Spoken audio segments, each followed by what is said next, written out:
Mesdames et messieurs, bienvenue à toutes et à tous à cette rencontre sur la sécurité des jouets. Je m'appelle Catherine Van Reet, je suis le directeur de la Fédération des jouets et nous défendons les intérêts des différentes institutions et des différents organismes. Je voudrais remercier la Commission européenne tout d'abord qui finance cette journée, mais je voudrais également remercier Ornes et Comeos de leur aide pour organiser cette rencontre.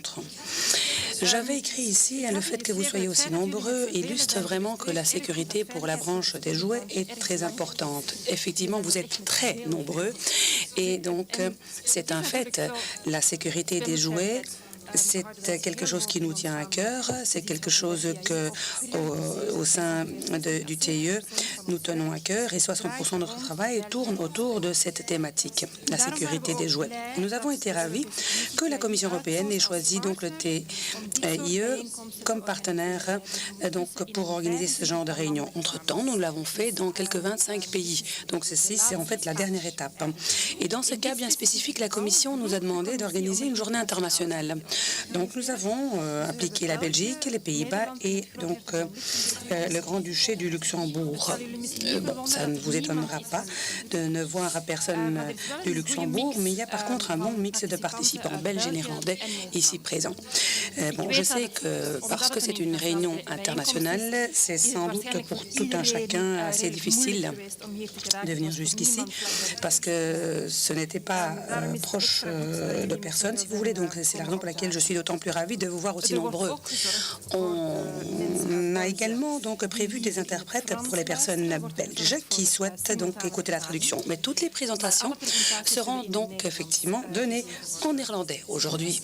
Et vous allez remarquer que pendant les présentations, nous allons demander votre attention aussi pour certains liens sur Internet. Donc vous pourrez trouver davantage d'informations et de documentation.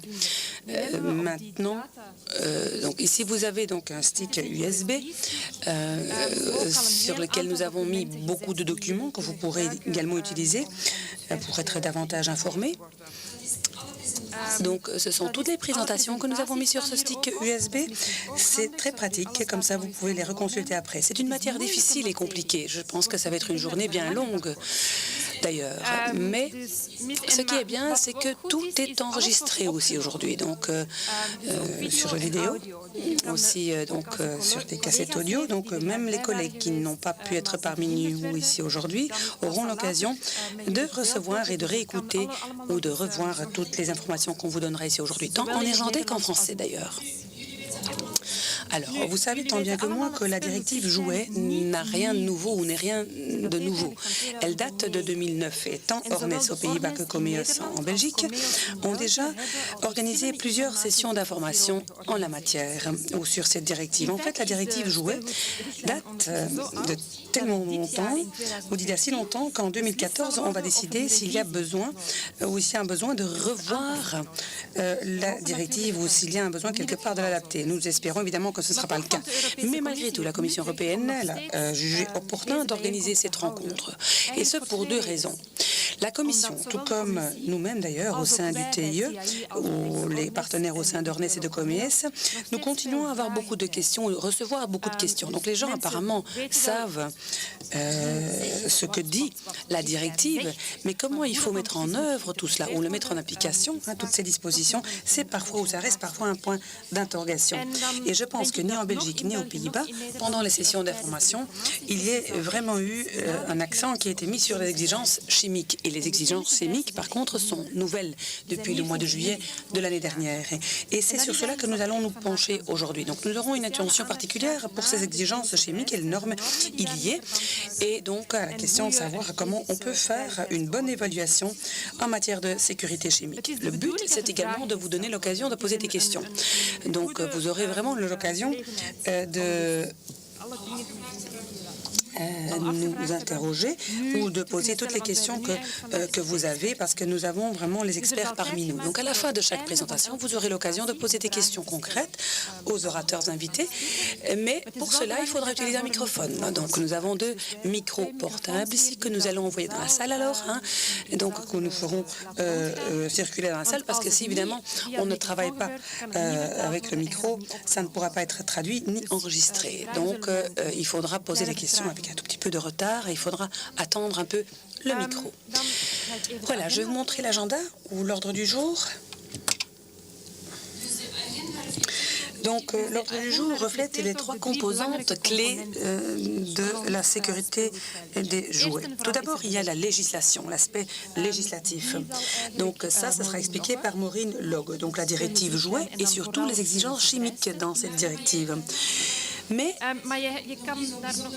on ne peut pas faire grand-chose avec cette législation sans connaître les normes. Donc, à la fin de cette journée, Sanda Stevanovic nous parlera des normes en matière de sécurité. Elle nous parlera davantage des exigences chimiques, mais également de nouvelles évolutions quant à des exigences non chimiques. Mais quand on a donc la législation et les normes, il faut également donc une surveillance. Et ça, ce sera expliqué par René van der Zande. Donc, il va également mettre l'accent sur les exigences chimiques. Moi, je vais à chaque fois introduire les orateurs invités. Et donc, après le lunch, nous aurons également Emile van Woensel qui nous parlera de l'évaluation en matière de sécurité chimique et qui nous parlera également de la déclaration de conformité qui est nécessaire pour prouver qu'on a tout fait comme il le faut. Alors, nous avons un public mixte aujourd'hui, donc non pas uniquement en matière de nationalité ou de langue, mais également en matière des différentes entreprises que vous représentez. Donc, on appelle ça les economic operators, les opérateurs économiques. Ce qui signifie qu'il y a plusieurs catégories d'entreprises qui sont donc représentées et qui sont confrontées à des législations divergentes et différentes également. Donc, ceci n'est pas une liste exhaustive, mais cela illustre bien les différences qui existent entre les obligations et les dispositions pour les différents opérateurs économiques. Le fabricant, évidemment, est confronté au plus grand nombre d'obligations.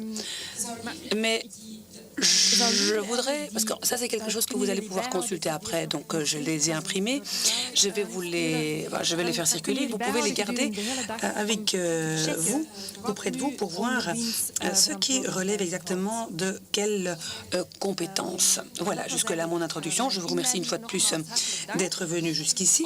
J'espère que vous allez passer une journée très constructive et intéressante. Surtout posez beaucoup de questions, mais attendez avec vos questions jusqu'après les présentations. Évidemment, pendant les pauses, vous pouvez également interpeller ou vous mettre en contact avec les orateurs.